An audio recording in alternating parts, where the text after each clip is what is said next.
O que é importante para ser considerado na hora do lançamento de um novo produto no mercado? Para falar sobre esse assunto, o Portal HSM convidou o professor Marcos Morita. Muito obrigada pela sua participação aqui com a gente. Professor, que cuidados uma empresa deve ter na hora de lançar um novo produto no mercado?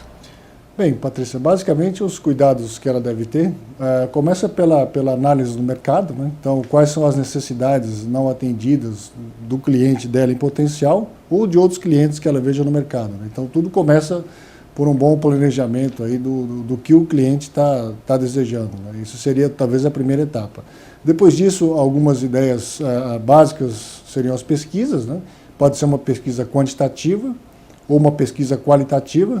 Idealmente é que se comece talvez por uma pesquisa qualitativa, para se tentar entender quais são as principais necessidades. Essa pesquisa pode ser feita tanto com usuários finais, tanto com pessoas especialistas do setor, com os clientes, com os fornecedores, ou seja, com aquelas pessoas que então estão envolvidas com você.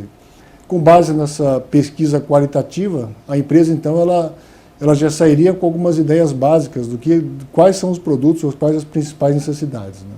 Então essas seriam algumas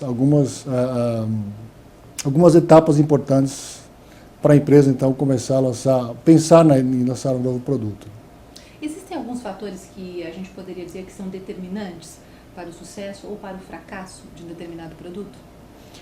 Sim, o primeiro seria talvez para um fracasso, seria não escutar, ou seja, lançar um produto sem escutar o mercado. Existe um exemplo interessante, que era realmente um produto bastante inovador para a época, né, que isso foi no final dos anos 90, lançado pela Motorola, que foi o Iridium, que era um sistema de comunicação global, onde foram lançados dezenas de satélites pelo globo, e a ideia então, é que as pessoas pudessem conversar entre si em qualquer ponto do globo.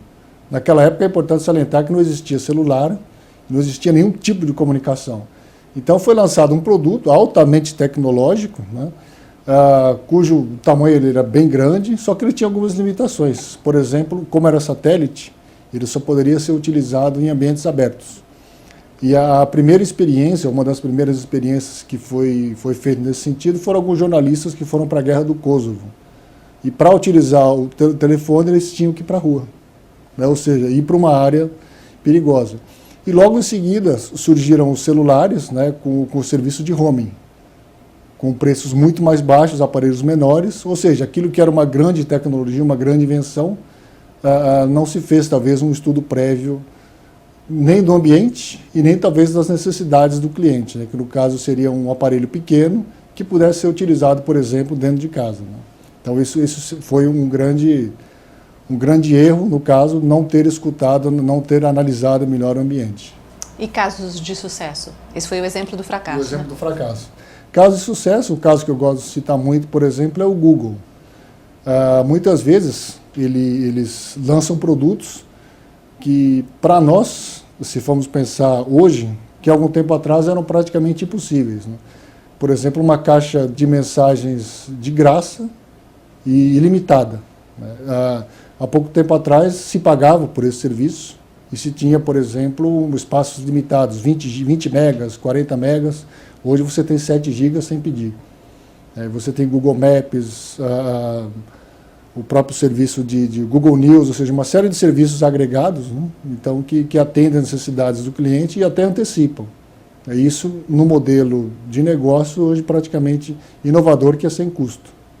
E de onde vem essa ideia que vai desembocar no sucesso? Eu acho que vem um pouco, talvez, nesse caso específico, produtos de tecnologia, talvez um pouco uma percepção de mercado, sim. E muita, eu diria, talvez um pouco de pesquisa, né? Mas talvez muito naquilo de tentar antecipar um pouco quais serão as próximas tendências, né? Então ali é um conjunto de fatores, talvez a queda no preço dos servidores, a queda no custo da armazenagem da informação, o aumento da banda larga, né? Então tudo isso está levando ou está ajudando, de certa forma, o Google a crescer o seu negócio. Aumenta o número de smartphones, os usuários conectados à internet. Então são vários fatores que ligados fazem o sucesso da empresa.